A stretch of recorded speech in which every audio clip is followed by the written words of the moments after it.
আমার ছেলে ফারুক এই ভর সন্ধেবেলা বাজার থেকে লিচু কিনে নিয়ে আসার পর সোফায় বসে একটার পর একটা লিচু খেয়ে যাচ্ছে।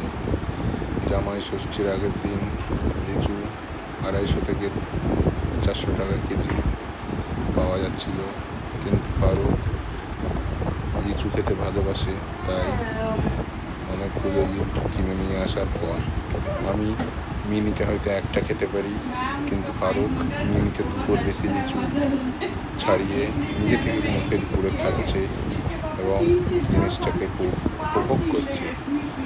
এই গরমের সিজনে লিচু খুব টেস্টি একটা ফল, যেটা ছেলে খেতে ভালোবাসে।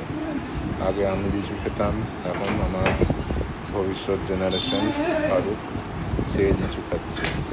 আশা করি ওর পেটে কোনো ব্যথা হবে না এবং লিচু খেয়ে সে আনন্দে লাফাচ্ছে, সেটা এনজয় করছে।